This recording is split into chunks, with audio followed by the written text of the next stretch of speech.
Story की starting में हम हमारी फीमेल लीड रोजी को देखते हैं जो कि पानी में डूब रही थी। देन उसको बचाने के लिए हमारा मेल लीड मिस्टर फूस भी पानी में कूद जाता है और उसे किस करने लगता है ताकि उसे होश रहे। देन उसे पानी में से बाहर निकाल के ले आता है और उसकी नाक पकड़ के उसके मुंह में स्टीम डालता है। देन पेट दबा के उसका पानी बाहर निकाल देता है जिससे रोजी को होश आ जाता है और वो सोचती है इसने मुझे क्यों बचाया, इससे अच्छा तो मैं टपक जाती। तभी मिस्टर फूस उससे पूछता है तुम पानी में कैसे गिर गई थी। तो वो उसे हटाती और कहती है तुम यहाँ पे क्या कर रहे हो। फिर वो बोलता है तुम ठीक तो हो ना। तो रोजिया जैसे ही खड़ी होकर जाने लगी थी तभी उसे चक्कर आ जाता है।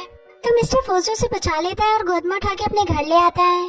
फिर रोजी कपड़े चेंज करके आती है तो मिस्टर फूस उसे इशारे से बुलाता है और उसका हाथ पकड़ के उसे अपनी गोद में बिठा लेता है। देन कहता है तुम कंफर्टेबल तो हो ना। तो वो मना कर देती है और पास्ट वाला सीन याद करने लग जाती है जिसमें हमें ये दिखाया जाता है कि रोजी बहुत छोटी थी और उसकी मैरिड उसके फ्रेंड चैंग से फिक्स कर दी थी और हमेशा उन दोनों को साथ रहने के लिए बोला गया था। देन फिर वो दोनों बड़े हो जाते हैं तो चैंग उसे मैरिड के लिए प्रपोज करता है और कहता है मुझे लगता है कि अब हमें मैरिड कर लेनी चाहिए, हम दोनों काफी बड़े हो चुके हैं। लेकिन रोजी मैरिज करना नहीं चाहती थी इसलिए उसने अपने आप को बुली करने की कोशिश की थी पानी में कूद के। देन ये सारी बातें वो सोच ही रही थी तभी मिस्टर फूज उसके शोल्डर पे बाइट कर लेता है और कहता है कहाँ खो गई। तो वो कहती है कहीं नहीं। फिर वो बोलता है क्या तुम मुझसे मैरिज करोगी। ये बात सुन के वो एकदम से खड़े हो जाती है और मना कर देती है। फिर वो भी खड़े होकर उसके क्लोज आता है और उसे टेबल पे बिठा के कहता है सोच समझ के जवाब देना क्योंकि मुझसे अच्छा तो तुम्हें कोई मिलने नहीं वाला। ये बोलकर वो वहाँ से चला जाता है। तभी रोजी सोचती है ये तो कुछ ज्यादा ही रोमांटिक है, सीधा मैरिज की बात करने लगा। फिर वो दोनों साथ में ड्रिंक करने लग जाते हैं। तो वो कहता है तुम्हें इतनी नहीं पीनी चाहिए। तो वो कहती है आज मुझे मत रोको, पीने दो। ये बोलकर वो दोबारा से ड्रिंक लेने आ जाती है और उसके पास आके उसकी गोद में बैठ जाती है। तो वो उसका ग्लास छीन के कहता है तुम्हें नहीं पीनी है। लेकिन वो पूरी ढीली हो चुकी थी और जैसे वो ग्लास लेने के लिए आगे होती है तो उन दोनों की किस हो जाती है और वो दोनों साथ में नाइट स्पेंड कर लेते हैं। फिर नेक्स्ट मॉर्निंग मिस्टर फूज अपने ग्रैंडफादर से बात कर रहा था और रोजी की भी आंखें खुल जाती है। तो वो उसके पास आके कहता है तुम मुझे देख सकती हो, शर्माने की जरूरत नहीं है। तो रोजी बोलती है नहीं मैं तुम्हारी तरफ नहीं देखूंगी, तुमने शर्ट नहीं पहनी है। तो वो बोलता है अच्छा अब देखने में तो तुम्हें शर्म आ रही है लेकिन कल रात क्या हुआ था तुम्हें कुछ पता है। तो वो कहती है कल रात हमारे बीच जो कुछ भी हुआ प्लीज उसे भूल जाओ क्योंकि मैंने कुछ भी जानबूझ के नहीं किया था।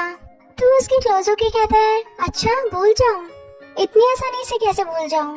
फिर वो सोचती है लगता है कल रात कुछ ज्यादा ही हो गया था। तभी उसके फियांसे चैंग का कॉल आता है। देन जैसे वो पिक करने वाली थी तो मिस्टर फूज उसका हाथ पकड़ लेता है और साइड में बैठ के कहता है अब तो तुम मेरी हो। ये बोलते बोलते वो उसे टच करता है और उसका हाथ पकड़ के कॉल पिक करवा लेता है। तभी चैंग बोलता है तुम कहाँ पे हो, अभी तक घर क्यों नहीं आई, तुम्हें पता है ना हमारी एंगेजमेंट है। तो वो कहती है मैं थोड़ी देर में पहुँचती हूँ। इतने में मिस्टर फूज उसके गाल पे किस कर लेता है और उठ के ग्लास में पानी करने लग जाता है। तभी रोजी उसे चुप होने का इशारा करती है तो वो अपना पास्ट वाला सीन याद करने लग जाता है कि कैसे वो दोनों डली हो गए थे और एक दूसरे को किस कर रहे थे और रोमांस करते हुए वो दोनों साथ में नाइट स्पेंड कर लेते हैं। तभी उधर से चैंग की आवाज आती है तुम जल्दी कर आ जाओ क्योंकि अब मुझसे और इंतजार नहीं हो रहा। मैं बस इतना चाहता हूँ कि अब हम दोनों की जल्दी से मैरिज हो जाए, अगर तुम कहो तो मैं तुम्हें लेने आऊँ। लेकिन जैसे वो कुछ बोलती इतने में मिस्टर फूज उसके हाथ से फोन नीचे गिरा देता है और उसके क्लोज हो जाता है। तभी रोजी बोलती है नहीं नहीं तुम्हें आने की जरूरत नहीं है, मैं आ जाऊंगी। फिर मिस्टर फूज उसका कॉल कट करके उसे किस करने लग जाता है। तो वो कहती है ये तुम क्या कर रहे हो। तो वो बोलता है क्या तुम सच में एंगेजमेंट करने जा रही हो। तो रोजी कहती है क्यों तुम्हें जेलसी फील हो रही है। तो वो कहता है प्लीज मत करो एंगेजमेंट। ये बोलकर वो उसके हेयर में किस कर लेता है और उसके हेयर को टच करते हुए कहता है तुम सिर्फ मेरी हो, मैं तुम्हें किसी और के साथ नहीं देख सकता। ये बोलकर वो उसे किस करने ही वाला था। इतने में रोजी उठ जाती है और कहती है मुझे लेट हो रहा है, मुझे जल्दी जाना होगा। ये बोलकर वो जल्दी से वहाँ से चली जाती है और रेडी होकर मिस्टर फूस के साथ बाहर आती है गार्डन में और उसे कहती है तुम यहाँ पे क्या कर रहे हो, अब तुम यहाँ से जाओ, मैं अकेली चली जाऊंगी। तो वो कहता है जब मैं तुम्हारे साथ हूँ तो तुम्हें अकेले जाने की क्या जरूरत है, चलो मैं तुम्हें घुमा देता हूँ। फिर वो उसका हाथ पकड़ के गार्डन में ले जाता है जहाँ पे बहुत सुंदर सुंदर फ्लावर्स थे। तो रोजी इन फ्लावर्स को देखते हुए सोचती है ये सारे फ्लावर्स तो मेरे फेवरेट हैं। फिर वो उसका हाथ छोड़ के कहती है ये गार्डन बहुत ब्यूटीफुल है। तो वो कहता है क्या तुम्हें सच में पसंद आया। तो वो कहती है हाँ। फिर वो उसके पास आके उसके हेयर में रोज लगा देता है। तो रोजी उसे कहती है तुमने ये रोज मुझे क्यों दिया। तो वो बोलता है क्यों दे नहीं सकता? तो रोजी उसकी क्लोज होके कहती है ये हक तुम्हारा नहीं है। तो बोलता है अच्छा ये हक मेरा नहीं है, लेकिन कल रात जो हुआ क्या वो हक मेरा था? तो वो चुप हो जाती है और फिर कहती है मैंने तुम्हें कितनी बार कहा उस बात को भूल जाओ। फिर वो उसके फेस को टच करते हुए कहता है तुम बहुत सुंदर लग रही हो, चलो अब चलते हैं। ये बोलकर दोनों वहाँ से चले जाते हैं। फिर नेक्स्ट सीन में हम देखते हैं चैंग का फ्रेंड उसके लिए ड्रिंक लेके आता है और उससे कहता है तुम्हारी फियांसी कैसी है जिसको तुम्हारी कोई परवाह ही नहीं है, पूरी रात भर गायब थी, तुम्हें ध्यान देना चाहिए। तो वो कहता है कोई बात नहीं, कुछ दिन की बात हो रहा है फिर हमारी मैरिज हो जाएगी। इतने में वहाँ पे रोजी आ जाती है और वो सोचती है ये हमेशा मुझे अपने पास बांध के रखना चाहता है, लेकिन मैं ऐसा बिल्कुल नहीं होने दूंगी। पर जैसे ही वो वहाँ से जाने लगती है तभी एक लेडी आके उसे रोकती है और कहती है मैंने सुना है कि तुम्हारी चैंग के साथ मैरिज होने वाली है। तो वो कहती है हाँ तो तुमसे मतलब? तो वो बोलती है मतलब तो है, मैरिज किसी और से करने जा रही हो और नाइट किसी और के साथ स्पेंड कर रही हो। तो वो कहती है ऐसा कुछ नहीं है। फिर वो उसका हाथ पकड़ लेती है और कहती है मैं तुम जैसी लड़कियों को बहुत अच्छे से जानती हूँ। तो रोजी कहती है तुम अपनी लिमिट क्रॉस मत करो, मैंने कहा ना मैं उसे नहीं जानती।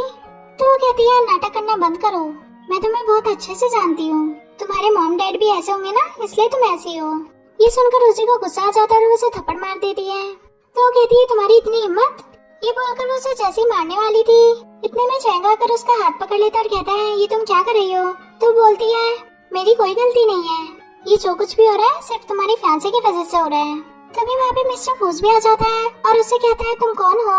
तो कहती है मैं इस पार्टी की मेंबर हूँ और अपना हाथ आगे बढ़ाती है। तो मिस्टर फूस कहता है क्या हो रहा है यहाँ पे?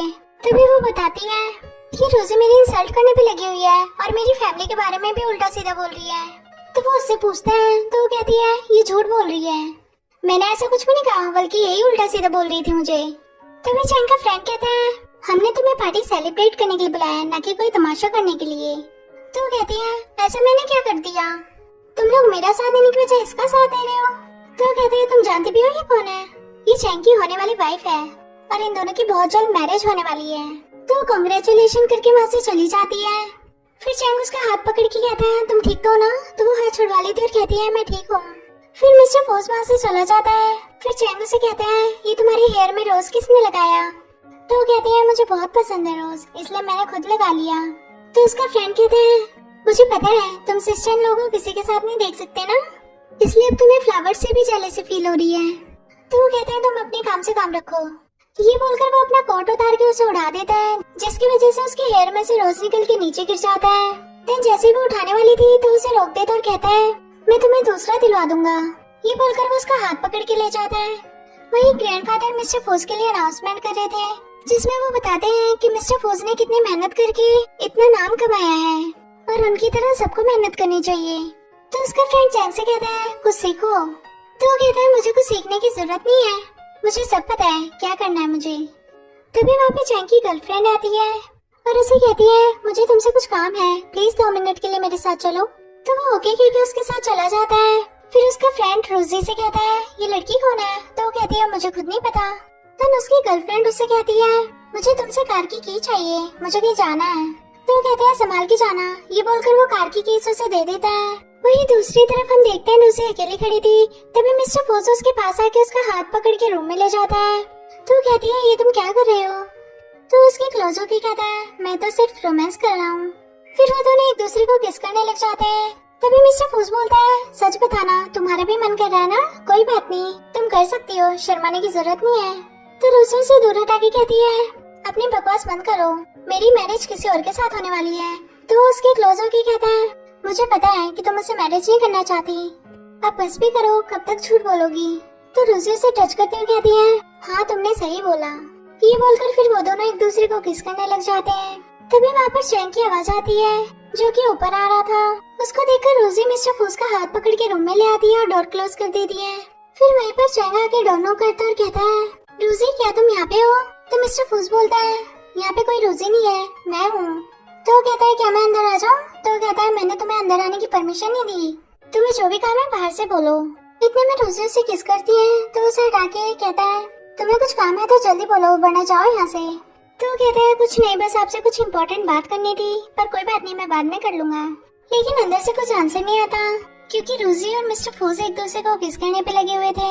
तो चैंग को थोड़ा शक हो जाता है और कहता है अंदर क्या चल रहा है, क्या मुझे एक बार जाके देखना चाहिए। इतने में मिस्टर फूस कहता है तुम नीचे जाओ, मैं आता हूँ। तो वो ठीक है कहकर वहाँ से चला जाता है। फिर वो दोनों बेड पे बैठ के रोमांस करने लग जाते हैं। तभी रोजी एकदम से खड़ी होती है और कहती है अब हमें चलना चाहिए। ये बोलकर वो वहाँ से चली जाती है। वहीं दूसरी तरफ हम देखते हैं ग्रैंडफादर चैंग से पूछते हैं रोजी की तबीयत कैसी है। तो वो कहता है अब तो वो ठीक है, पहले से नॉर्मल है। तो ग्रैंडफादर कहते हैं मुझे पता था जब तक तुम रोजी के साथ हो उसे कुछ हो नहीं सकता। ये बोलकर वो हंसने लग जाता है। इतने में वहाँ पे मिस्टर फोज और रोजी भी आते हैं। तो ग्रैंडफादर उसे पूछते हैं तुम्हारी तबीयत कैसी है, क्या तुम थोड़ी देर के लिए अपने ग्रैंडफादर के साथ टाइम स्पेंड कर सकती हो। तो वो हाँ कर देती है। चैंग भी जाने वाला था लेकिन उसके डैड उसका हाथ पकड़ के कहते हैं तुम यही रुको, हम लोग जाते हैं। ये बोलकर वो तीनों वहाँ से चले जाते हैं। तो चैंग मिस्टर फोज से कहता है मेरी रोजी बहुत अच्छी है और बहुत ही स्ट्रॉन्ग भी, मुझे उस पर पूरा ट्रस्ट है। तो मिस्टर फोज से कहता है क्या तुम्हें सच में अपनी वाइफ पे ट्रस्ट है। तो बोलता है इसमें कोई शक की बात ही नहीं है, मुझे उस पर ट्रस्ट है इसलिए मैं उसे तुम्हारे साथ रहने देता हूँ। तो वो बोलता है मुझे पता है लेकिन तुम टेंशन मत लो, मैं तुम्हारी वाइफ का बहुत अच्छे से ध्यान रखूंगा। ये बोलकर वो वहाँ से चला जाता है। वहीं दूसरी तरफ उसके डैड रोजी से कहते हैं तुम्हें पता है ग्रैंडफादर तुमसे सबसे ज्यादा प्यार क्यों करते हैं, क्योंकि तुम उनकी इकलौती ग्रैंड डॉटर हो। तो वो कहती है मुझे सब पता है। फिर उसका डैड बोलता है मुझे भी सब पता है कि तुम्हारे दिमाग में क्या चल रहा है, इसलिए चुपचाप वैसे ही करो जैसे वो लोग चाहते हैं। ये बोलकर वो कार में बैठ के चला जाता है। लेकिन ये बात सुनकर रोजी को बहुत ज्यादा हर्ट होता है और वो सैड हो जाती है। फिर नेक्स्ट सीन में हम देखते हैं चैंग अपनी गर्लफ्रेंड के साथ किस करने में लगा हुआ था और उसे गोद में उठा के रूम में ले जाता है। और बेचारी रोजी को तो इस बात का अंदाजा भी नहीं था कि जिससे उसकी मैरिज होने वाली है वो उसे धोखा दे रहा है।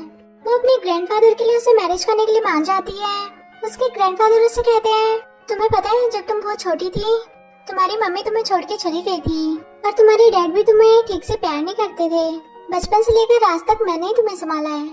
तो वो कहती है ग्रैंडफादर मुझे पता है, बचपन से लेकर आज तक आपने मेरी सारी विशेष पूरी की हैं। तो ग्रैंडफादर बोलता है मैं बस तुमसे इतना ही चाहता हूँ कि तुम चैंग से शादी कर लो और अपनी लाइफ में आगे बढ़ो। तभी डोर पे कोई नॉक करता है तो रोजी डोर ओपन करने जाती है और देखती है कि किसी ने उसके लिए बहुत सारे रोजेस का पार्सल भेजा था। देन वो लेकर अंदर आती है तो ग्रैंडफादर उसे कहते हैं ये रोजेस तो बहुत प्यारे हैं, किसने भेजे तुम्हारे लिए। तो वो कहती है ये तो पता नहीं लेकिन ये रोजेस बहुत सुंदर है और मुझे बहुत पसंद भी है।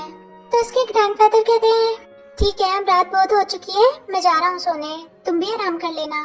ये बोलकर वो वहाँ से चला जाता है। फिर रोजी भी उन रोजेस को टेबल पे रख के चली जाती है। तभी वहाँ पे चैंग आता है रोज को देखने लगता है। तो रोजी उसे कहती है आज तुम्हें आने में इतना लेट कैसे हो गया। तो वो बोलता है मैं तुम्हारे लिए तुम्हारी फेवरेट डिश लेने गया था इसलिए लेट हो गया। तभी वहाँ पे ग्रैंडफादर भी आ जाते हैं और कहते हैं मुझे ये सब देखकर बहुत अच्छा लगा कि तुम रोजी का बहुत अच्छे से ध्यान रखते हो। तो वो कहता है मैं रोजी से बहुत प्यार करता हूँ। तो ग्रैंडफादर रोजी से कहते हैं अब जल्दी से ले लो और जल्दी से खा लो नहीं तो ठंडा हो जाएगा। तो लेके कहती है चलो ग्रैंडफादर हम लोग साथ में बैठ के खाएंगे। ये बोलकर वो दोनों वहाँ से चले जाते हैं और डाइनिंग टेबल पे बैठ के अपने हाथों से खिलाती है। तभी चैंग रोज लेके उसके पास आता और कहता है ये रोजेस तुम्हें किसने दिए। तो वो कहती है ये तो मुझे पता नहीं लेकिन जिसने भी दिए बहुत सुंदर है। तो वो कहता है क्या तुम्हें फ्लावर्स बहुत पसंद है, कोई बात नहीं मैं तुम्हारे लिए फ्लावर्स का एक बहुत बड़ा गार्डन बनाऊंगा। तभी रोजी को वो सीन याद आ जाता है जब मिस्टर फूज रोजी को गार्डन में लेके आया था। तो वो सोचती है वो फ्लावर्स की बात ही कुछ अलग थी। तभी रोजी सोचती है उन फ्लावर्स की तो बात ही अलग थी, वो बहुत ज्यादा सुंदर थे। फिर वो दोनों गार्डन में प्लांट्स लगाने आ जाते हैं। देन जैसे ही रोजी खड़ी होती है तो उसे चक्कर आने लगता है तो वो उसे पकड़ लेता है। तो पीछे से मिस्टर फोज बोलता है मैं एक काम करता हूँ तुम्हें मैग्नेट दे देता हूँ, दोनों से चिपके रहना। तो चैंग कहता है ऐसा कुछ नहीं है जैसा तुम सोच रहे हो, वैसे तुम यहाँ पे क्या कर रहे हो। तो वो कहता है कुछ नहीं मैं तुम्हें बस इतना बताने आया था कि तुम्हें ग्रैंडफादर ने बुलाया है कुछ काम से। तो वो बोलता है ठीक है तुम यहीं पे रुको मैं मिल के आता हूँ। ये बोलकर वो वहाँ से चला जाता है। देन रोजी भी वहाँ से जा रही थी तभी वो अपना पैर लगा लेता है जिससे रोजी गिरने वाली थी। तो उसे बचा के अपने क्लोज कर लेता है। देन दोनों एक दूसरे को देख रहे थे। तभी मिस्टर फूस कहता है तुम उस चूहे के साथ अच्छी नहीं लगती, मेरे साथ अच्छी लगती हो। जब हम दोनों साथ में होते हैं तो एकदम बेस्ट कपल लगते हैं। तो वो कहती है तुम कुछ ज्यादा नहीं बोल रहे। इतने में वहाँ पे चैंग आ जाता है जिसको देखकर दोनों दूर हट जाते हैं। तो चैंग कहता है ये तुम लोग क्या कर रहे हो। तो मिस्टर फूस कहता है कुछ नहीं बस तुम्हारी वाइफ गिरने वाली थी तो उसी को बचा रहा था, अब तुम लोग जाओ मैं भी चलता हूँ। फिर वो दोनों वहाँ से चले जाते हैं। तो नेक्स्ट सीन में हम देखते हैं उन दोनों के ग्रैंडफादर आपस में चेस खेल रहे थे। तभी रोजी का ग्रैंडफादर बोलता है, तुम चीटिंग नहीं कर सकते, ये गेम है, ये तो गलत बात है। तो वो हंसने लगता है और कहता है, अब मैं विनर होने वाला हूँ तो तुम्हें चीटिंग लग रही है। तो वो मिस्टर फू से कहता है, देखो ना ये क्या कर रहा है। तो बोलता है, अब मैं क्या कह सकता हूँ, ये तो आप दोनों का गेम है ना, आप दोनों हैंडल करो। इतने में रोजी के पास एक कॉल आता है जिसको सुनकर वो परेशान होकर वहाँ से जाने ही लगी थी। तो चैंग उसका हाथ पकड़ के रोकता और कहता है, तुम कहाँ जा रही हो। तो वो हाथ उड़ा के कहती है, हर बात तुम्हें बतानी जरूरी नहीं है। तो वो उसे पीछे को धक्का दे देता और कहता है, तुम्हें मुझे बताना होगा वरना मैं जाने नहीं दूंगा। तो ग्रैंडफादर बोलते हैं, ये तुम कैसे बिहेव कर रहे हो, मैंने अपनी ग्रैंडडॉटर का हाथ तुम्हारे हाथ में इसलिए नहीं दिया कि तुम उसे बुली करो। फिर वो उसके हाथ से फोन छीन के रोजी को दे देता और कहता है, तुम्हें जहाँ जाना है जाओ। तो वो वहाँ से चली जाती है। फिर मिस्टर फूस ग्रैंडफादर से कहता है, वो अकेली गई है, मुझे लगता है कि मुझे भी उसके साथ जाना चाहिए। ये बोलकर वो वहाँ से जाने लगा था। तो चैंग उसे रोकता और कहता है, तुम्हें जाने की जरूरत नहीं है, मैं चला जाता हूँ। तो मिस्टर फूस कहता है, तुमसे ज्यादा ध्यान मैं रख सकता हूँ उसका, और वैसे भी अभी वो तुमसे गुस्सा होगी तो तुम्हारी हेल्प भी नहीं लेगी, मुझे जाने दो, मैं अच्छे से ध्यान रखूंगा उसका। ये बोलकर वो वहाँ से चला जाता है। रोजी बहुत परेशान थी और बड़बड़ाते हुए आगे जा रही थी और पीछे पीछे मिस्टर फूस चला था। तभी उसका पैर एक गड्ढे में चला जाता है और उसके सारे शूज गीले हो जाते हैं। तो रोजी पीछे पलट के देखती और कहती है, तुम यहाँ पे क्या कर रहे हो, और वैसे भी अब तो तुम मेरे साथ जा नहीं सकते, तो मैं अकेले ही चली जाती हूँ, तुम यहीं पे मेरा वेट करो। तो वो बोलता है, मेरे होते हुए तुम अकेले कैसे जा सकती हो, मैं हूँ ना तुम्हारे साथ। फिर वो उसे पकड़ के कहता है, चुपचाप मुंह बंद करो, चलो। ये बोलकर वो उसे वहाँ से ले जाता है। फिर हम देखते हैं कि रोजी अपनी ग्रैंडमदर से मिलने आती है जो कि बहुत ही परेशान थी और रोते हुए कहती है, प्लीज मेरे बेटे को ढूंढने में मेरी हेल्प करो, वो बहुत बीमार है, अगर उसे कुछ हो गया तो मैं अपने आप को माफ नहीं कर पाऊंगी, प्लीज मैं उसे ढूंढने में मेरी हेल्प करो, पता नहीं कहाँ चला गया है। तो रोजी उसे शांत करती है और कहती है, उसे कुछ नहीं होगा, हम ढूंढ के ले आएंगे। ये बोलकर फिर वो तीनों उसे ढूंढने लग जाते हैं और आते जाते लोगों से उसके बारे में पूछते हैं, लेकिन किसी को कुछ पता नहीं था। तभी रोजी की नजर उस पर चली जाती है और वो उसे उठाने लगती है। इतने में वहाँ पे मिस्टर फूज और ग्रैंडमदर भी पहुँच जाते हैं। ग्रैंडमदर रोते हुए उसे कहती है, क्या हुआ है तुम्हें, प्लीज अपनी आंखें खोलो बेटा, देखो तुम्हारी मम्मा तुम्हारे पास है। तो रोजी कहती है, आप टेंशन मत लो, हम एक काम करते हैं, इसे हॉस्पिटल लेके चलते हैं। फिर मिस्टर फूज उसे गोद में उठा के हॉस्पिटल ले आता है। फिर डॉक्टर सारी रिपोर्ट चेक करते हुए उन्हें बताता है कि इसने बहुत ज्यादा जंक फूड खा लिया था, जिसकी वजह से इसके लिवर में प्रॉब्लम है और हार्ट अटैक आने के काफी चांसेस भी हैं। तो उसकी ग्रैंडमदर कहती है, क्या वो ठीक तो हो जाएगा ना, उसे कुछ होगा तो नहीं। तो डॉक्टर कहता है, वैसे तो कुछ नहीं होगा, लेकिन आप इसका ध्यान रखना, इसे ज्यादा जंक फूड चीजें मत देना, जितना हो सके हेल्थी चीजें खिलाना, और ये कुछ दवाइयाँ जाके ले आइए। वो दवाइयों की स्लिप रोजी लेने वाली थी, तो ग्रैंडमदर लेके कहती है, तुम इसी के पास रुको, मैं जल्दी से लेके आती हूँ, तुम इसका ध्यान रखना। ये बोलकर वो वहाँ से चली जाती है। फिर मिस्टर फूस रोजी से कहता है, तुम इसके पास रुको, मैं उन्हें देख कर आता हूँ, वो अकेली है, मुझे उनका ध्यान रखना होगा। ये बोलकर वो भी वहाँ से चला जाता है। तभी उसके बेटे जैंग की आँख खुलती है, तो वो रोजी को देखता और कहता है, सिस्टर तुम यहाँ पे क्या कर रही हो। तो कहती है, तुम्हें पता भी है हम कितना परेशान हो गए थे, तुम्हें ऐसे बिना बताए नहीं जाना चाहिए था। तो वो कहता है, मैंने कुछ भी जानबूझ के नहीं किया, मुझे नहीं पता था कि ग्रैंडमदर इतना हर्ट हो जाएंगी, मैं प्रॉमिस करता हूँ आइंदा ऐसा कुछ भी नहीं करूँगा और न ही कोई भी जंक फूड खाऊंगा। तो रोजी कहती है, ठीक है, लेकिन अपना ध्यान रखना। तभी वो अपने बैग में से कैंडी निकाल के उसे देता और कहता है, ये मैंने तुम्हारे लिए खरीदी थी। तो रोजी खुश हो जाती है और कैंडी लेके खा लेती है। देन उसे कहती है, ये कैंडी तो बहुत टेस्टी है और तुम्हारी सिस्टर को भी बहुत पसंद आई। तो कहता है, अब तुम मुझसे गुस्सा नहीं हो ना, मुझसे बात करोगे ना। तो उसके सर पे हाथ फिराते हुए हाँ कर देती है। वहीं दूसरी तरफ एक गुंडा उसके ग्रैंडमदर को परेशान कर रहा था और कहता है, तुम्हें बस मिस्टर फूज और रोजी को अलग करना है, इसके बदले मैं तुम्हें 30 मिलियन युआन दूंगा। तो वो कहती है, तुम ये क्या कह रहे हो, मैं ऐसा कैसे कर सकती हूँ, उन दोनों ने मेरी इतनी हेल्प की है। तो वो कहता है, अब ये तो तुम्हारे हाथ में है, तुम्हें अपनी बेटी की जान बचानी है या उन दोनों को अलग करना है। तो वो परेशान हो जाती है और कहती है, नहीं मैं अपने बेटे को कुछ नहीं होने दे सकती, ठीक है मैं तुम्हारी बात मानूंगी। फिर जैसे ही वो अपना फोन निकालती है, इतने में मिस्टर फूज आके उसका फोन ले लेता और कहता है, तुम्हें ये सब करने की जरूरत नहीं है, मैं हूँ इनके साथ, इसलिए अच्छा यही होगा कि तुम इनकी पर्सनल लाइफ में इंटरफेयर ना करो और निकल जाओ यहाँ से। तो वो वहाँ से चला जाता है। फिर मिस्टर फूज ग्रैंडमदर से कहते हैं, आज के बाद ऐसे लोगों की बातों में कभी मत आना।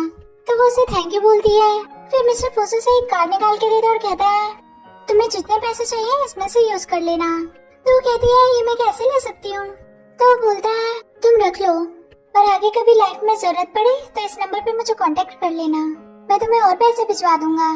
तो वो खुश होकर उसे थैंक यू बोलने लग जाती है। तो वो कहता है अपने बेटे का और अपना अच्छे से ध्यान रखना। ये बोलकर वो वहाँ से चला जाता है। फिर मिस्टर फोर्स रोजी के पास आता है। तो वो कहती है तुम वापस आ गए, लेकिन पता नहीं ग्रैंडमदर कहाँ रह गई, अभी तक नहीं आई। तो वो बोलते हैं ग्रैंडमदर की क्या जरूरत है, मैं हूँ ना तुम्हारे पास। तो वो लिप्स पे फिंगर रख के उसे चुप होने का इशारा करती है और वहाँ से चली जाती है। फिर मिस्टर फोर्स जियांग के पास बैठता है और कहता है क्या तुमने खाना खाया? तो वो कहता है मैं अभी खाना नहीं खा सकता, क्या तुम्हें इतना भी नहीं पता? होश आने के बाद एकदम से खाना नहीं खाना चाहिए। तो वो कहता है तुम तो बड़े इंटेलिजेंट निकले। फिर वो ऑरेंज उठा के छीनने लग जाता है। तभी वहाँ पे ग्रैंडमदर आती है। तो जियांग उसे हक करता है और कहता है मैं आज के बाद आपको कभी परेशान नहीं करूंगा। तो मिस्टर फोर्स खड़े होकर कहता है क्या तुम इतने गंदे बच्चे हो कि अपनी मॉम को परेशान करते हो? तो जियांग कहता है तुम अपने काम से काम रखो, ये मेरा और मेरी मॉम का मैटर है, इसमें इंटरफेयर ना करो तो अच्छा होगा। तभी वहाँ पे रुसी आती है और कहती है क्या हुआ, तुम चिल्ला क्यों रहे हो? तो वो कहता है देखो ना ये अंकल बहुत बुरे हैं, मुझे डराने की कोशिश कर रहे हैं। तो रुसी कहती है ये तुम क्या कर रहे हो, क्या तुम्हें इतना भी नहीं पता कि छोटे बच्चे के साथ कैसे बिहेव करना चाहिए? तो वो कहता है मैंने कुछ भी नहीं किया, मैं तो बस इतना ही कह रहा था, क्या तुम अपनी मॉम को परेशान करते हो? तो जियांग कहता है क्या ये तुम्हारा फियांसे है? तो रुसी कहती है नहीं। फिर वो उसके पास बैठता और कहता है तुम्हारी और मेरी सोच कितनी मिलती हुई है ना। ये बोलकर दोनों टिप्स करने लग जाते हैं। तभी रुसी कहती है क्या चल रहा है तुम दोनों के बीच? तो कहता है हम क्यों बताएं, ये हम दोनों के बीच की बात है। तो फिर वहाँ पे नर्स आती है और रुसी और उसकी ग्रैंडमदर से कहती है आप दोनों को मेरे साथ चलना होगा, कुछ फॉर्मेलिटीज है उनको पूरी करनी होगी। तभी रुसी कहती है तुम दोनों को तो मैं आगे बताती हूँ। ये बोलकर वो दोनों वहाँ से चले जाते हैं। फिर जियांग उसे रुसी के बारे में बताने लगता है और कहता है तुम प्लीज मेरी सिस्टर को बचा लो, उसका फियांसे बहुत बुरा है और जिससे उसकी मैरिज होने वाली है।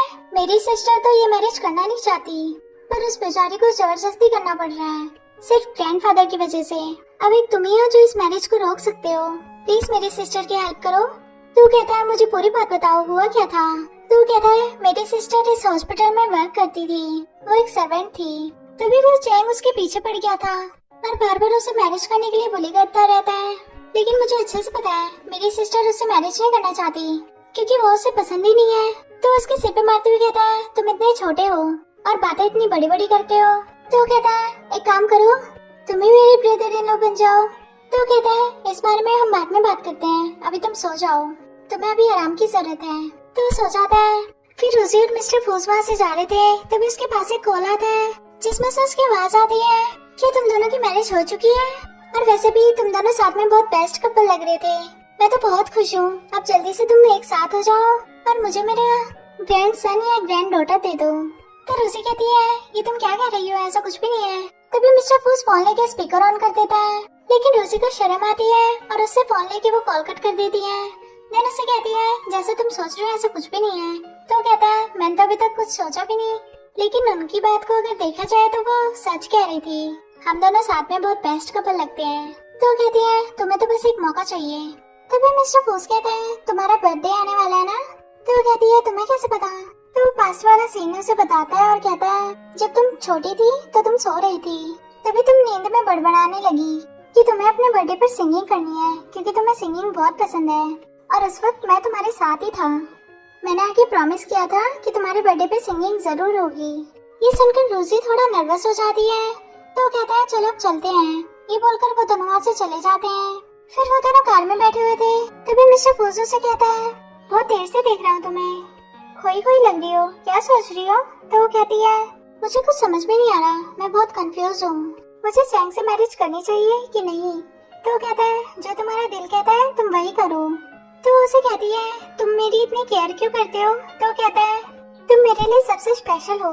तो उसकी तरफ देखने लग जाती है। फिर वो बोलता है खैर छोड़ो, तुम्हें समझ में नहीं आएगा। ये बोलकर वो ड्राइव करने लग जाता है। फिर वो लोग गार्डन में आते हैं। मिस्टर फुजू से कहता है मुझे लगा कि तुम थक गई हो, इसलिए तुम्हें स्पेशल फील कराने के लिए मैं यहाँ पे लेके आया हूँ। मैंने सुना है तुम्हें गार्डन बहुत पसंद है और सबसे ज्यादा यहाँ के फ्लावर्स। ये बोलकर वो उसके क्लोज आने लगता है। तो कहती है ये सब करने की जरूरत नहीं थी। तो उसके हेयर को टच करने लग जाता है। तभी वहाँ पे ग्रैंडफादर आते हैं, जिसको देखकर दोनों पीछे हट जाते हैं। ग्रैंडफादर उन दोनों से कहते हैं तुम दोनों यहाँ पे क्या कर रहे हो? तो रूसी कहती है कुछ नहीं, हम बस यहाँ पे घूमने आए थे। तो कहता है मुझे पता है तुम्हें गार्डन बहुत पसंद है, कोई बात नहीं, तुम यहाँ पे घूम सकती हो, लेकिन पहले मेरी बात सुनो।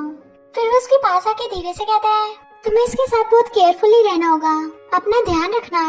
फिर वो मिस्टर फू से कहता है, मैं बस इसे इतना कह रहा था कि तुम अपना ध्यान रखना, और तुमसे भी यही कह रहा हूँ, मेरी ग्रैंड डॉटर का अच्छे से ध्यान रखना, क्योंकि वो मेरी सबसे ज्यादा फेवरेट पर्सन है। तो कहता है, आप टेंशन मत लो, मैं इसका बहुत अच्छे से ध्यान रखूंगा। मैं सोच रहा हूँ इसको कहीं पार्टी में ले जाता हूँ, जिससे कि इसका माइंड रिलैक्स हो जाएगा। तो ग्रैंडफादर कहते हैं, हाँ ये सबसे अच्छा आइडिया है, वह सभी लोगों से मिलेगी तो इससे अच्छा लगेगा। फिर वो दोनों कार में बैठ के क्लब में आते हैं, जहाँ पे रोजी को उसकी बेस्ट फ्रेंड मिलती है। देन उसको देखते ही वो खुश हो जाती है और कहती है, मैंने तुम्हें कितने सालों के बाद देखा, कितनी सुंदर हो गई हो तुम, और ये जो है ये तुम्हारे हस्बैंड है। तो उसे देखते हुए धीरे से कहती है, ये मेरा हस्बैंड नहीं है, पर ये मेरे पीछे पड़ा है। तो उसकी फ्रेंड कहती है, ये तुम क्या कर रही हो, इतने स्मार्ट हैंडसम को हाथ से गवा रही हो, अगर ऐसा ही सेम वन पीस मुझे मिल जाए तो मेरी तो लाइफ ही सेट हो जाए। तो दोनों उसके मुंह को देखने लग जाते हैं। तो कहती है, नहीं नहीं, मेरा मुंह मतलब नहीं था, मैं तो बस ये कह रही थी कि आपकी जैसा मिल जाए। ये सुनकर फिर तीनों स्माइल करने लग जाते हैं। तो रोजी कहती है, चलो हम लोग अंदर चलते हैं। तो कहता है, मैं तुम्हें अंदर नहीं जाने दूंगा। तो रोजी से टच करते हुए कहती है, तुम होते कौन हो हमें रोकने वाले। तो उसका हाथ पकड़ के कहता है, याद रखो तुम्हारे ग्रैंडफादर ने क्या बोला था, तुम्हारा अच्छे से ध्यान रखना है, इसलिए मैं नहीं चाहता कि कोई और तुम्हें देखे, मैं तुम्हें अंदर नहीं जाने दूंगा। तब इसका कॉल आता था, वो कॉल पिक करने साइड में चला जाता है। देन वो अपने फ्रेंड से बात कर रहा था, लेकिन उसका फ्रेंड भी बात करते करते क्लब में आ जाता है। फिर दोनों एक दूसरे को देख के कॉल कट कर देते हैं। दूसरी उसे देखती है और कहती है, तुम कौन हो। तो वो मिस्टर फूस के पास आता है और कहता है, मैं इसका फ्रेंड हूँ। ये बोलकर वो उसे आगे ले जाता है। तो रोजी अपनी फ्रेंड से कहती है, मुझे लगता है हमें भी अंदर चलना चाहिए। तो कहती है, अंदर जाने की इतनी भी क्या जल्दी है, चलो देखते हैं ना तुम्हारे हैंडसम हस्बैंड कहाँ गए हैं। ये बोलकर वो दोनों उन दोनों को देखने लग जाती है और कहती है, मिस्टर फूस के तो कितने सारे फैंस हैं, कितनी लड़कियां उनके आगे पीछे घूमती हैं, लेकिन ये तो किसी को भाव ही नहीं देते, बहुत लकी हो तुम।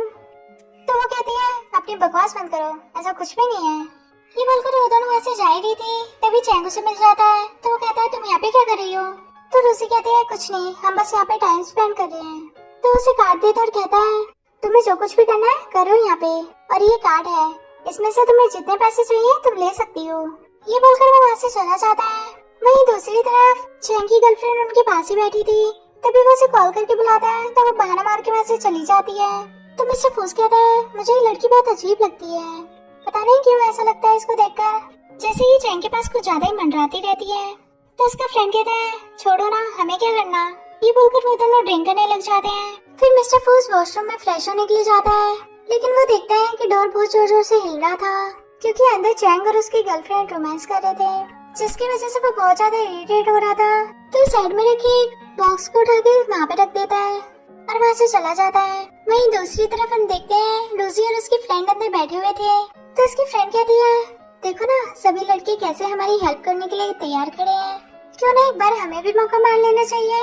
ये सुनकर लूसी स्माइल करने लग जाती है। तभी वहाँ पे मिस्टर फूस आता है। तो उसकी फ्रेंड बड़बड़ाती है, हमेशा ये यहाँ क्यों टपक जाता है। तो लूसी कहती है, मैंने कहा था ना। फिर वो उसके पास आता है और कहता है, तुम दोनों क्या प्लानिंग कर रही हो, मुझे भी बताओ। तो वो कहती है, तुमसे मतलब। तो उसका हाथ पकड़ के ऊपर कर लेता है, बट साइड में उसकी फ्रेंड बैठी हुई थी, जो कि ये सब देख के कहती है, तुम लोग एंजॉय करो, मैं इतनी बाहर जाती हूँ। ये बोलकर वो सभी बॉयज को बाहर ले जाती है। तो मिस्टर फूस कहता है, अब जल्दी से खड़ी हो जाओ। तो वो कहती है, मैं खड़ी नहीं होंगी, मेरे बैक में बहुत दर्द है। तो कहता है, कोई बात नहीं, मेरे पास और भी बहुत रास्ते हैं। ये बोलकर वो बैठ जाता है और उसका हाथ पकड़ के कहता है, तुम चाहो तो मुझे टच कर सकती हो। ये बोलकर वो उसका हाथ पकड़ के अपने चेस्ट पे लगा लेता है। तभी वहाँ पे चैंग पे आ जाता है, जिसको देखकर दोनों खड़े हो जाते हैं। तो वो कहता है, तुम यहाँ पे क्या कर रहे हो। तो बोलती है, कुछ नहीं, बस बैठे हुए थे। तभी मिस्टर फूस बोलता है, इसकी तबीयत खराब हो रही थी तो मैं इसका ध्यान रख रहा था। तो रूसी सोचती है, ये झूठ क्यों बोल रहा है, मेरी तो तबीयत खराब हुई ही नहीं। इतने में वहाँ पे मिस्टर फूस का फ्रेंड भी आ जाता है और वो कहता है, गाइस तुम लोग यहाँ पे क्या कर रहे हो, चलो वहाँ पे सभी लोग पार्टी एंजॉय कर रहे हैं, हम लोग भी चलते हैं। ये बोलकर तीनों वहाँ से चले जाते हैं और सभी को एंजॉय करते हुए देखते हैं।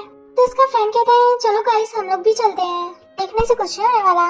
ये बोलकर फिर सभी लोग अंदर चले जाते हैं। तो वो कहता है, क्यों ना हम लोग एक गेम खेले, ट्रूथ और डेयर का, जिसकी भी तरफ इस बोतल का मुंह जाएगा वो अपनी लाइफ के सीक्रेट्स बताएगा। ये बोलकर वो लोग बोतल घुमाने लग जाते हैं। तो बोतल का मुंह सबसे पहले चैंग के पास आता है। तभी उसके पास उसकी गर्लफ्रेंड का कॉल भी आने लगता है। तो वो फोन को बैक करके रख देता है। तो रूसी कहती है, क्या हुआ, तुमने कॉल पिक नहीं की। तो वो कहता है इतनी इम्पोर्टेंट नहीं है। ये बोलकर वो दोबारा से बोतल घुमाने लगता है। फिर दूसरी बार उस बोतल का फेस मिस्टर फूस की तरफ जाता है तो वहाँ पे बैठी एक लेडी कहती है अब मिस्टर फूस बताएगा कि उसकी लाइफ में क्या सीक्रेट है। तो उसका फ्रेंड कहता है हाँ ये बात तो सच है, सबकी लाइफ में कोई ना कोई सीक्रेट तो होते ही है, तो जरूर तुम्हारी लाइफ में भी होगा। अब शर्मा मत, जल्दी जल्दी बता दो। तो मिस्टर फूस कहता है हाँ मेरी लाइफ में भी है एक सीक्रेट। मेरी लाइफ में एक ऐसा सीक्रेट है जो किसी की लाइफ में नहीं है। मेरी लाइफ में एक बहुत ही प्यारी सी प्रिंसेस है जिससे मैं बहुत सारा प्यार करता हूँ और वो लाखों में एक है।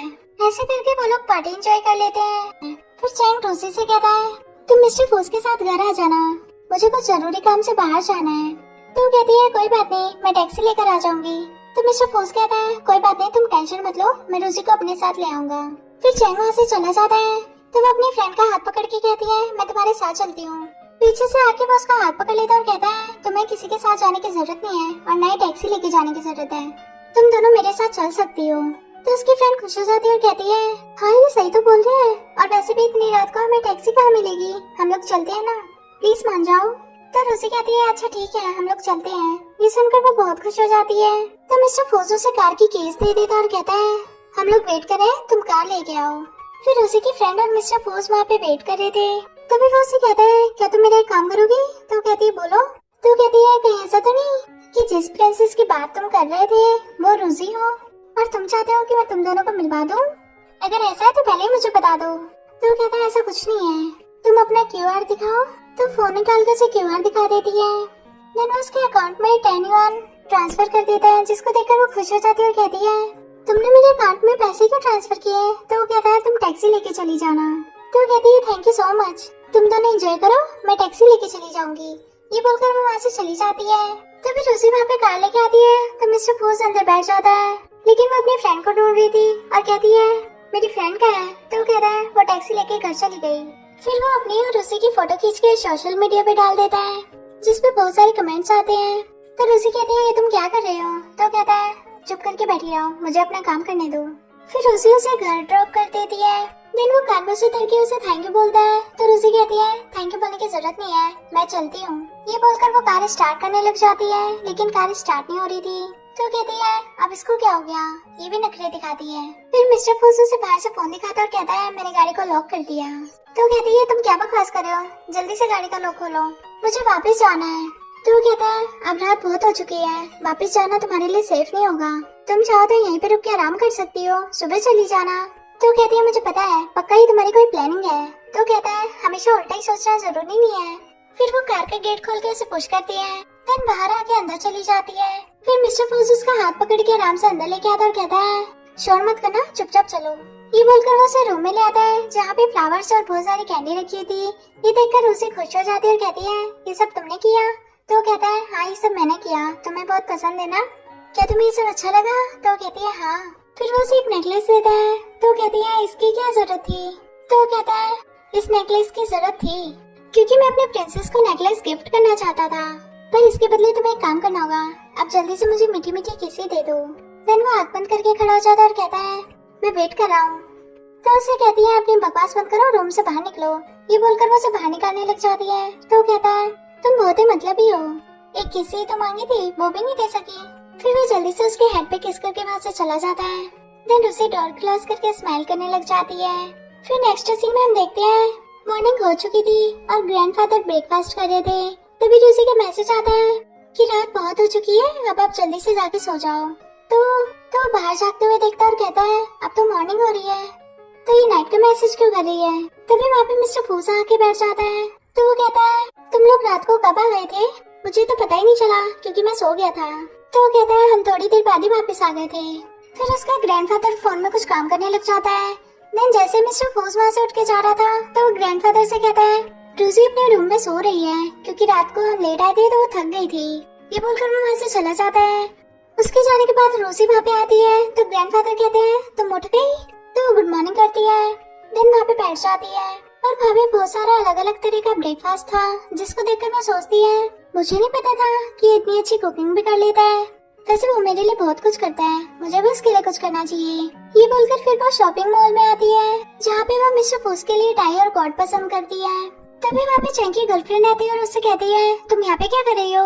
ओह अच्छा, अपने फियांसे के लिए गिफ्ट ले आई हो। तो वो कहती है तुम अपने काम से काम रखो, मेरी लाइफ में इंटरफेयर करने की जरूरत नहीं है, और वैसे भी मैं फालतू लोगों के मुंह नहीं लगती। तो वो कहती है मुझे भी तुम्हारे मुंह लगने का कोई शौक नहीं है, मैं यहाँ पे तुम्हें बस इतना बताने आई थी कि मिस्टर फूज से दूर रहा करो, उसके आसपास भटकने की कोशिश मत किया करो। ये बोलकर स्पेक्स लगा के वो वहाँ से चली जाती है। फिर उसे घर पे आके मिस्टर फूज को मैसेज करती है, देन उसे कहती है क्या तुमने खाना खा लिया? तो वो स्माइल करते हुए हाँ लिख देता है। तभी वहाँ पे चैंग आ जाता है, जिसको देखकर रोजी अपना फोन छुपा लेती है और कहती है तुम यहाँ पे क्या कर रहे हो? तो चैंग गिफ्ट देखता है और कहता है ये किसके लिए है?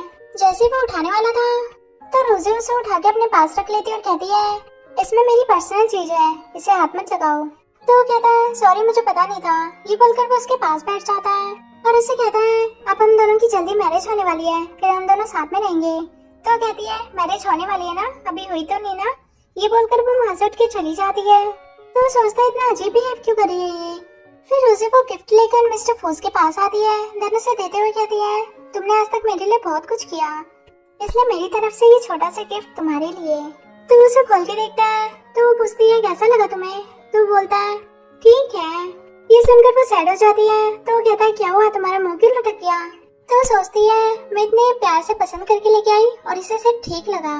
तो उसे बॉक्स ले लेती है और कहती है तुम्हें ये लेने की जरूरत नहीं है। ये बोलकर वो वहाँ से जाने लगती है। इतने में मिस्टर फूज पीछे से आके उसका हाथ पकड़ लेता है और उसे क्लोज करते हुए कहता है मेरे लिए तुमसे अच्छा गिफ्ट कोई हो नहीं सकता, लेकिन मुझे सबसे अच्छा तब लगेगा जब तुम ये मुझे खुद अपने हाथों से पहनाओ। तो फिर वो उसकी टाई उतार के अपनी लाई हुई टाई पहनाने लग जाती है। तभी वो उसकी कमर पकड़कर उसे क्लोज कर लेता है। लेकिन चैंग को रोजी पर शक हो रहा था, इसलिए वो उसके फोन की लोकेशन ट्रैक करते हुए वहाँ पे पहुँच जाता है और अंदर आ जाता है, जिसको देखकर वो दोनों दूर हो जाते हैं। तो रोजी उसे कहती है तुम यहाँ पे क्या कर रहे हो? तभी उसकी नजर उस बॉक्स पे जाती है। तो वो कहता है तुम तो कह रही थी कि उसमें तुम्हारी कोई पर्सनल चीज है, तो ये बॉक्स यहाँ पे क्या कर रहा है? तभी मिस्टर फूज उसे सारा सच बता देता है और कहता है ये टाइम मुझे रोजी ने गिफ्ट की है। तो वो कहता है कितनी अजीब बात है ना, इसने आज तक तो मुझे कोई गिफ्ट नहीं दिया और तुम्हें दे रही है। तो वो कहता है खैर छोड़ो कोई बात नहीं, तुम लोग बैठो हम बैठ के बात करते हैं। फिर वो लोग ड्रिंक करने लग जाते हैं और टेबल के नीचे से मिस्टर फूज अपना पैर उसके पैर में लगाता है, जिसकी वजह से रोजी थोड़ी नर्वस हो रही थी। तो चैंग से कहता है क्या हुआ, तुम ठीक तो ना? तभी वो उसके पैर में से सैंडल निकाल के दूर कर देता है। तो रोजी सोचती है इसको तो मैं छोड़ूंगी नहीं। फिर वो सैंडल उसके पैर के पास पहुंचा देता है। देन वो झुक के सैंडल पहन लेती है। तो चैंग तो उसको देख लेता और कहता है तुम ठीक तो हो ना? फिर वो उसका हाथ पकड़ के उसे वहाँ से ले जाने लगता है। तो रुक के कहती है 1 मिनट रुको मैं सैंडल पहन लूं। फिर वो उसे वहाँ से ले जाने लगता है। तो फिर वेटर भी केक लेके वहाँ पे पहुँच जाता है। रोजी की नजर उस केक पे चली जाती है। तो वेटर मिस्टर फूज से कहता है ये केक कहाँ रखूं? लेकिन उस बेचारे का तो पूरा मूड ही ऑफ हो गया था। तो कहता है साइड में रख दो। लेकिन रोजी बाहर आके अभी भी उस केक के बारे में सोच रही थी और सोचती है मिस्टर फूज ने वो केक मेरे लिए रेडी करवाया था, उसमें बहुत सारे ब्यूटीफुल फ्लावर्स लगे हुए हैं। तो चैंग से कहता है तुम्हारी सैंडल कैसे निकल गई थी? तो कहती है मैंने खुद निकाली थी, तुमसे मतलब? तो बोलता है देखो मैं तुम्हें आखिरी बार समझा रहा हूँ, उस मिस्टर फूज से दूर रहा करो। तो कहती है इससे तुम्हें क्या फर्क पड़ता है मैं किसी के भी साथ रहूँ या ना रहूँ, ये मेरी पर्सनल लाइफ है, अभी मेरी तुमसे मैरिज नहीं हुई जो तुम मुझ पे हक जमा रहे हो। तो वो उसे पकड़ के कहता है मैरिज हुई नहीं है पर बहुत जल्द होने वाली है, इसलिए बस मैं ये चाहता हूँ कि तुम अपना ध्यान रखो और खुश रहो। तो फिर रोजी उसका हाथ झटक के कहती है मुझे तुम्हारी हेल्प की कोई जरूरत नहीं है और ना ही तुम्हारी ब्लेसिंग्स की, अच्छा यही होगा कि तुम अपने काम से मतलब रखो। तभी उसके पास एक कॉल आता है जिससे उसे बहुत ही इम्पोर्टेंट मीटिंग में जाना था। तो वो कहता है देखो तुम मेरी बात समझा करो, फिलहाल तो मुझे बहुत इम्पोर्टेंट मीटिंग में जाना है, पर पहले मैं तुम्हें घर ड्रॉप कर देता हूँ, फिर मैं मीटिंग में चला जाऊंगा, तुम चलो मेरे साथ। तो कहती है मैं खुद चली जाऊंगी। ये बोलकर वो वहाँ से चली जाती है और चैंग भी कार में बैठ के मीटिंग के लिए निकल जाता है। लेकिन रोजी जाते जाते मिस्टर फूज के बारे में सोच रही थी और वो वापस उसके पास आ जाती है, जिसको देखकर मिस्टर फूज शॉक हो जाता है और कहता है तुम यहाँ पे क्या कर रही हो? तो कहती है बहुत हो गया, अब मुझसे नहीं सहा जा रहा। ये बोल के वो अंदर आती है, देन उसकी चेयर पीछे करके उसे किस करने लग जाती है। तभी वो कैमरा बंद करने की कोशिश करता है और कहता है मेरी वीडियो कॉल पे इम्पोर्टेंट मीटिंग चल रही थी, इन सब ने सब कुछ देख लिया। तभी वो टर्न होके देखते हुए पीछे हो जाती है। तो उसे कहता है तुम थोड़ी देर यहाँ पे बैठो, इतने में मीटिंग खत्म कर लेता हूँ। तो रोजी सामने चेयर पे बैठ जाती है और वो अपनी मीटिंग डील कर रहा था। फिर उसे केक खाने लग जाती है, इतने में उसकी मीटिंग भी खत्म हो जाती है। तो वो उसे कहता है तुम वापस मेरे पास क्या करने आई हो, तुम्हें तो वो चैंग ले गया था ना? तो वो कहती है मुझे उसके साथ नहीं जाना था, तुमने मेरे लिए इतने प्यार से केक मंगाया था तो मैं कैसे जा सकती थी, और वैसे भी ये मेरा फेवरेट है क्योंकि इस पे बहुत सारे फ्लावर्स हैं। तो वो कहता है क्या तुम्हें सच में मेरी फीलिंग्स की केयर है? तो वो कुछ नहीं बोलती। देन वो दोनों बेडरूम में आ जाते हैं और रोमांस करने लगते हैं, एक दूसरे को किस कर रहे थे। तभी मिस्टर फूस कहता है आज तुम यहीं पे रुक जाओ मेरे पास, ये बोलकर वो उसे किस करने लग जाता है। फिर वो कहता है तुम अपनी एंगेजमेंट तोड़ क्यों नहीं देती? तो बोलती है क्या तुम सच में चाहते हो कि मैं उससे मैरिज ना करूं? तो वो कहता है हाँ, क्योंकि मैं तुमसे बहुत प्यार करता हूँ, हम दोनों मैरिज कर लेते हैं ना, मुझे पता है कि तुम मुझसे मैरिज नहीं करना चाहती। ये बोलकर फिर वो दोनों एक दूसरे को किस करने लग जाते हैं। फिर नेक्स्ट सीन में हम देखते हैं चैंग रोजी को बार बार कॉल ट्राई कर रहा था लेकिन वो कॉल पिक नहीं करती। तो वो सोचता है आजकल इस लड़की को हो क्या गया है, ना तो ये मेरा कॉल पिक करती है और ना ही मुझसे ठीक से बात करती है, मुझे जाके देखना चाहिए। ये बोलकर वो बाहर आता है और लिफ्ट ओपन करने लग जाता है। फिर उस लिफ्ट से उसकी गर्लफ्रेंड बाहर निकलती है और कहती है मैंने सुना है कि आज तुमने खाना नहीं खाया, इसलिए मैं तुम्हारे लिए तुम्हारा फेवरेट फूड बना के लेके आई हूँ। तो कहता है मुझे अभी जाना है, तुम रख दो मैं आके खा लूंगा। तो सैड होके कहती है क्या तुम मेरी इतनी सी भी बात नहीं मान सकते, मैं तुम्हारे लिए इतने प्यार से बना के लाई हूँ। तो उससे कहता है तुम्हें एक बार में समझ में नहीं आता। देन उसे साइड में हटा के वहाँ से चला जाता है। फिर वो चैन के असिस्टेंट को कॉल करती है और कहती है आज चैन को क्या हुआ है, इसका मूड क्यों ऑफ है? तो वो कहता है मुझे खुद नहीं पता, उन्होंने इस बारे में कुछ बोला नहीं। ये बोलकर वो कॉल कट कर देता है। दूसरी तरफ चैंग कार में बैठा हुआ था, तभी उसके पास उसके असिस्टेंट का कॉल आता है और वो कहता है बॉस आज आपको क्या हुआ है, आपका मूड क्यों ऑफ है? तो वो उसे सारी बात बताता है और कहता है ऑफिस में सब कुछ तुम संभाल लेना, फिलहाल मुझे जाना होगा। ये बोलकर वो कॉल कट करके वहाँ से चला जाता है और जल्दी से भागकर रूसी के रूम में आता है। रूसी टॉवल से अपना सर पोंछ रही थी तो उसे कहती है तुम्हें पता नहीं है किसी के रूम में नॉक करके जाना चाहिए। तो वो वापस बाहर चला जाता है और कहता है आई एम सॉरी, पर मुझे तुम्हारी फिक्र हो रही थी क्योंकि तुम मेरा कॉल ही पिक नहीं कर रही थी। तो वो कहती है मेरा फोन साइलेंट पे था, मैं अभी चेक करती हूँ। फिर वो वहाँ से चला जाता है। देन नेक्स्ट मॉर्निंग हम देखते हैं सभी लोग ब्रेकफास्ट कर रहे थे, तभी वहाँ पे मिस्टर फूस भी आ जाता है। तो रूसी सोचती है मैं सबको कैसे बताऊं कि मुझे ये शादी नहीं करनी, मैं मिस्टर फूस से मैरिज करना चाहती हूँ, उसकी वाइफ बनना चाहती हूँ। ये सोच कर वो बहुत परेशान हो रही थी। तभी ग्रैंडफादर मिस्टर फूस से कहते हैं तुम क्यों खड़े हो, तुम भी बैठो हमारे साथ ब्रेकफास्ट करो। तो वो कहता है नहीं नहीं मैं खाकर आया हूँ, आप लोग ब्रेकफास्ट कीजिए, शायद मैंने आप लोगों को डिस्टर्ब कर दिया। ये बोलकर जैसे वो वहाँ से जाने लगा था तो ग्रैंडफादर उसे रोक के बैठने का इशारा करते हैं। तो वो बैठ जाता है। फिर ग्रैंडफादर उनसे कहते हैं मुझे लगता है कि तुम दोनों आपस में कुछ ज्यादा ही घुल मिल गए हो और साथ में बहुत खुश भी लगते हो। ये सुनकर सभी लोग स्माइल करने लग जाते हैं। देन साथ में ब्रेकफास्ट करते हैं। तभी मिस्टर फोस कहता है मुझे एक ऐसे पर्सन की जरूरत है जो एआई में काफी ज्यादा एक्सपर्ट हो। तभी ग्रैंडफादर कहते हैं एआई में तो हमारी रोजी से एक्सपर्ट कोई है ही नहीं, तुम चाहो तो इसकी हेल्प ले सकते हो। तो कहता है क्या तुम मेरी हेल्प करने के लिए तैयार हो? तो बोलती है ठीक है मैं तुम्हारी हेल्प तो करूंगी लेकिन एक शर्त पे, तुम्हें मेरे लिए ऑरेंज छीलना होगा। तो कहता है इसमें कौन सी बड़ी बात है, अभी छील दे रहा हूँ। ये बोलकर वो ऑरेंज छीलने लग जाता है। तभी वहाँ पे चैंग आता है और कहता है आप सब ब्रेकफास्ट कर रहे हैं? तो ग्रैंडफादर कहता है हाँ हम तुम्हारा ही वेट कर रहे थे लेकिन इतनी देर हो गई तुम आए नहीं, अब आई गई हो तो बैठ जाओ। तो चैंग मिस्टर फू से कहता है ये तुम क्या कर रहे हो? तो वो कहता है रूजी को ऑरेंज खाना था इसलिए मैं छील रहा हूँ। तो वो उसके हाथ से छीन लेता और कहता है ये काम मैं भी कर सकता हूँ। ये बोलकर वो जबरदस्ती उसे चेयर पे से हटाने लग जाता है। फिर वो उसे ऑरेंज छील के खिलाने लगता है। तो रोजी उसके हाथ से ऑरेंज लेके रख देती और कहती है मैं कोई बच्ची नहीं हूँ, खुद खा लूंगी। इतने में मिस्टर फूस उसे एक ऑरेंज की बाइट खिला देता है। तो वो कहता है ये तुम क्या कर रहे हो? तो वो उन दोनों को पकड़ के कहता है मैंने सोचा तुम उसे खिला रहे थे तो मैं तुम्हें खिला देता हूँ, आखिर तुम दोनों तो हो ही मेरे बच्चे ना। तभी ग्रैंडफादर अपनी स्टिक लेके उसके पीछे भागने लग जाते हैं। फिर नेक्स्ट सीन में हम देखते हैं वो दोनों आपस में बैठ के चेस खेल रहे थे। तभी उसके पास रूजी और मिस्टर फूस की फोटोज आ जाती है।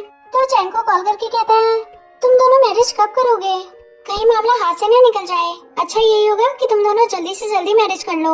तो वो कहता है हाँ बस थोड़ा सा काम हो रहा है, फटाफट वो खत्म हो जाए फिर हम लोग मैरिज कर लेंगे। तभी वहाँ पे रूजी आती है और कहती है मुझे चैंग से मैरिज नहीं करनी।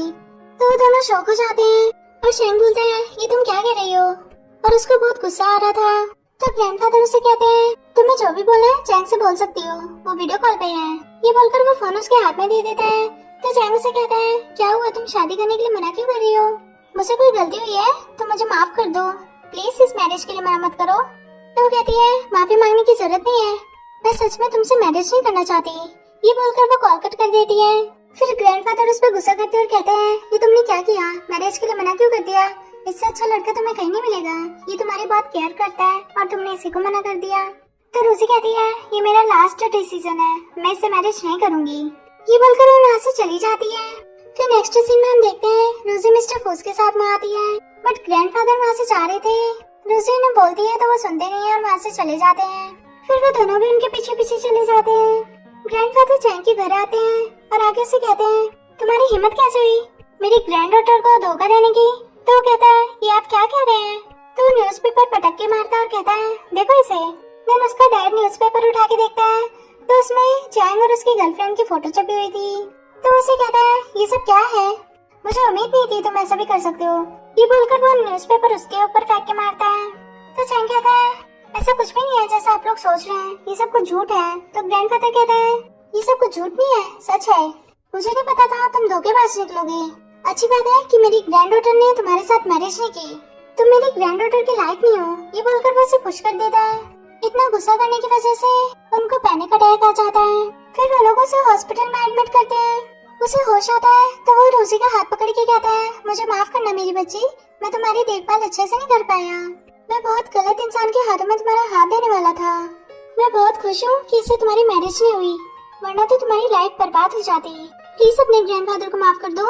ये बोलकर वो रोने लग जाता है। तो रोजी कहती है, इन सब में आपकी कोई गलती नहीं है, आप मेरे बहुत अच्छे ग्रैंडफादर हैं। तभी चैंग कहता है, मुझसे अब तक जो भी गलती हुई प्लीज मुझे माफ कर दो, मैं रोजी से मैरिज करना चाहता हूँ। तो उसके डैड कहते हैं, तुम्हें शर्म नहीं आती, इतना सब कुछ करने के बाद भी तुम मुझसे मैरिज करना चाहते हो।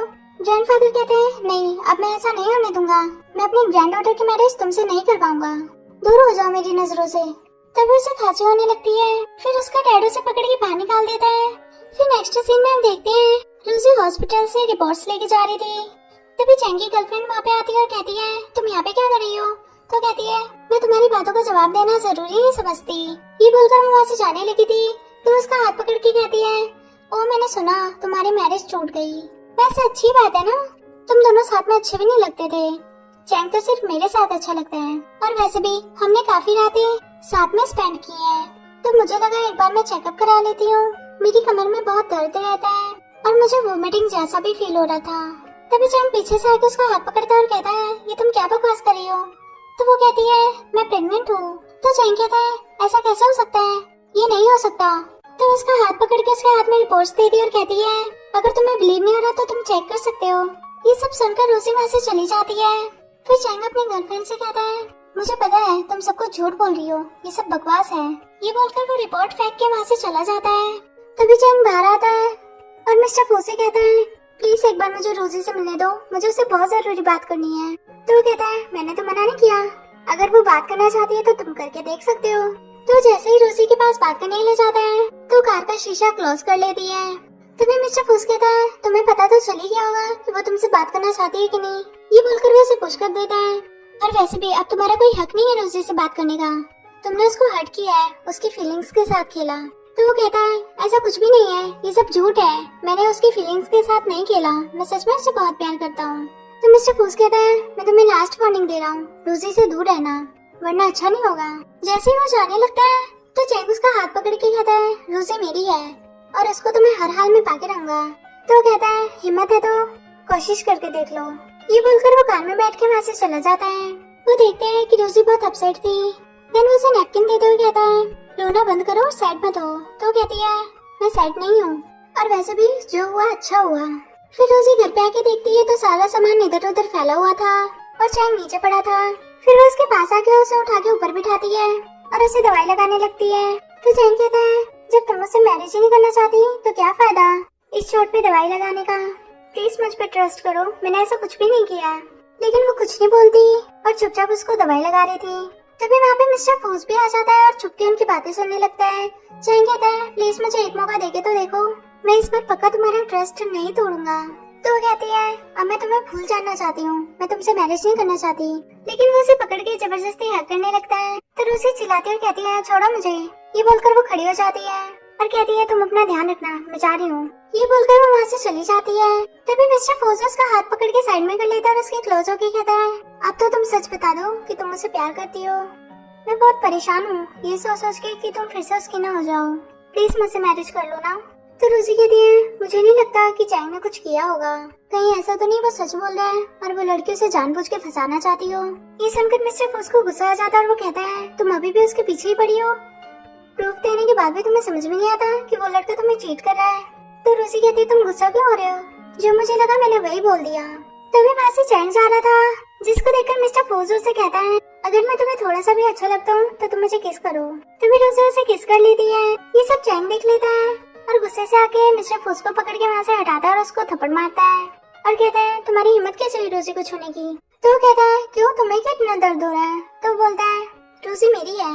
ये बोलकर वो उसे थप्पड़ मारने वाला था, इतने में वो उसका हाथ पकड़ के उसे ही थप्पड़ मार देता है और कहता है तुमने जो हरकत की है ना उसके बाद तो रोजी का नाम अपने जुबान से कभी मत लेना, ये तुम्हारी फैंसी नहीं है अब। तो चैंग चिल्ला के कहता है कि तुम क्या बकवास कर रहे हो, ऐसा कुछ भी नहीं है, रोजी सिर्फ मेरी है और मेरी रहेगी। तो कहता है सपने देखना बंद करो। फिर जैसे चैंग उसे पकड़ के बांधने लगता है तो रोजी उसे कहती है रुक जाओ, अगर अब तुमने इस पे हाथ उठाया ना तो मुझसे बुरा कोई नहीं होगा। तो वो कहता है तुम भी इसका साथ दे रही हो। तभी मिस्टर फूस कहता है तुम्हें पता है ये मुझे क्यों बचा रही है और हम दोनों के बीच क्या रिलेशनशिप है। तो वो कहता है क्या मतलब है तुम्हारा। तो बोलता है हम दोनों एक दूसरे से प्यार करते हैं और बहुत ही जल्द हम दोनों मैरिज कर लेंगे। ये सुनकर वो शौक हो जाता है और कहता है ये रोजी तुम क्या कर रही हो। तो रोजी कहती है ये जो भी कह रहा है सच कह रहा है, मेरा अब तुमसे कोई लेना देना नहीं है। तो चैंग कहता है तुम दोनों एक दूसरे को कब से जानते हो और ये सब कब से हुआ। तो वो उसका हाथ पकड़ के कहती है जब से हम दोनों एक दूसरे से मिले हैं ये सब तब से ही है। ये बोलकर वो उसका हाथ पकड़ के वहाँ से ले जाती है। तो पीछे से चैंग कहता है रुक जाओ, एक बार मेरी बात तो सुनती जाओ, मैं सच में तुमसे बहुत प्यार करता हूँ, प्लीज मेरे पास वापस आ जाओ। तो रोजी कहती है अब बहुत देर हो चुकी है और मैंने कहा ना मेरा तुमसे कोई लेना देना नहीं है। ये बोलकर वो उसे वहाँ से ले जाती है। देन रूम में आके उसकी चोट पे दवाई लगाने लगती है और उसे कहती है बहुत मजा आता है ना तुम्हें लड़ाई करने में। तो बोलता है तुम्हारे लिए तो कुछ भी, अच्छा इसी बात पे किसी कर दो। तो वो उसे पिंच कर लेती है। तभी रोजी के पास हॉस्पिटल से कॉल आता है और आवाज आती है आप जल्दी से हॉस्पिटल में आइए, आपके ग्रैंडफादर की कंडीशन बहुत ज्यादा सीरियस है। ये सुनकर वो दोनों वहाँ से हॉस्पिटल में आते हैं। तभी वहाँ पे चैंग भी आ जाता है। देन उसके डैड कहते हैं अब आई गई हो तो अपनी गर्लफ्रेंड से भी मिल लो और जाके पूछो इसे क्या बकवास कर रही है ये। तो उसके पास जाता है और कहता है क्या बात है। तो उसका हाथ पकड़ के कहती है देखो ना मैं प्रेग्नेंट हूँ और तुम्हारे बच्चे की माँ बनने वाली हूँ, पर कोई भी इस बात को मानने के लिए तैयार ही नहीं है, तुम ही बताओ ना सबको। तो उसका हाथ छुड़ा के उसे थप्पड़ मारता है और कहता है ये तुम क्या बकवास कर रही हो, मैंने तुमसे कितनी बार मना कर दिया, ऐसा कुछ भी नहीं है। तो कहती है मैं सच बोल रही हूँ, प्लीज मेरी बातों पे विश्वास करो। तभी वो उसे एक और थप्पड़ मार देता है और कहता है मुझे तुमसे ये उम्मीद नहीं थी, क्योंकि तुम भी और मैं भी हम दोनों अच्छे से जानते हैं कि हमारे बीच कुछ भी ऐसा नहीं हुआ जिससे कि तुम प्रेग्नेंट हो सको। तो उसका हाथ पकड़ के कहती है प्लीज मेरी बातों पे ट्रस्ट करो, मैं सच बोल रही हूँ, ये बच्चा तुम्हारा ही है। तो चिल्लाने लगता है और उसे वहाँ से जाने के लिए कहता है। देन वो रोके वहाँ से चली जाती है। तभी उसके फादर उसे थप्पड़ मारते हैं, फिर वो भी वहाँ से चला जाता है। देन नेक्स्ट सीन में हम देखते हैं टूसी ग्रैंडफादर को चेयर पे बिठा के वॉक करने ले आती है। देन उनसे कहती है ग्रैंडफादर देखो कितने अच्छे फ्लावर्स है ना। तो वो हंसते हुए कहते हैं बिल्कुल तुम्हारी तरह। फिर वो कहता है उस चैंग के बच्चे ने तुम्हारे साथ अच्छा नहीं किया, मुझे उससे ऐसी उम्मीद नहीं थी। फिर नेक्स्ट सीन में हम देखते हैं चैंग अपने ऑफिस में काम कर रहा था। तब उसका असिस्टेंट आके उसे दिखाता है कि उनकी कंपनी में 80 लाख मिलियन का लॉस हुआ है। ये सुनकर उसके होश उड़ जाते हैं और टेंशन से उसे घबराहट होने लगती है, जिसकी वजह से वो मेडिसिन खाने लगता है। तभी वहाँ पे मिस्टर फूस आके उसे रोक लेता है और कहता है ये तुम क्या कर रहे हो। और उसे कहता है तुम्हें टेंशन लेने की जरूरत नहीं है, हम दोनों मिलकर कुछ सोल्यूशन निकाल लेंगे, इस तरह अपने आप को बुली करने का कोई फायदा नहीं है। तभी उसके फोन पे कॉल आता है, फिर वो कॉल पिक करके वहाँ से चला जाता है। फिर मिस्टर फूस रोजी को कॉल करके सारी बात बताता है। वहीं दूसरी तरफ उसका डैड चैंग को पीट रहा था। तभी वहाँ पे रोजी और मिस्टर फूस आकर उसे बचाते हैं और ग्रैंडफादर उसके डैड को बहुत खरी खोटी सुनाते हैं। तो उसका डैड कहता है ये निकम्मा किसी काम का नहीं है। तभी मिस्टर फूस कहता है ये सब करने का कोई सॉल्यूशन नहीं है, आप टेंशन मत लो, मैं आपकी हेल्प करूँगा, सब कुछ ठीक हो जाएगा। ये बोलकर फिर वो दोनों उसे वहाँ से ले जाते हैं। फिर चैंग की आँख खुलती है तो वो कहता है मुझे रोजी से मिला है, प्लीज उसे मेरे पास लेके आओ। तो मिस्टर फूस कहता है वो ये तुम्हारे लिए एक लेटर देके गई है, इसको पढ़ो। उस लेटर में लिखा था कि मैं नहीं चाहती कि आप हमारी फैमिली के बीच में कोई भी लड़ाई हो, मैं चाहती हूँ कि आप सभी लोग खुशी खुशी साथ में मिलके रहें। इसलिए आज से मैं तुम्हें अपना ब्रदर मानूंगी और तुम्हें मुझे अपनी सिस्टर मानो, जिससे हमारे बीच अब कभी भी लड़ाई ना हो। फिर नेक्स्ट सीन में हम देखते हैं ग्रैंडफादर मिस्टर फूस का हाथ रोजी के हाथ में दे देते हैं और कहते हैं मेरी ग्रैंड डॉटर का हमेशा ध्यान रखना। ये बोलकर वो वहाँ से चला जाता है। फिर मिस्टर फोर्स उसे पकड़ के क्लोज करता है। तभी वहाँ पे चैंग भी आ जाता है और वो उन दोनों को छुप के देख रहा था।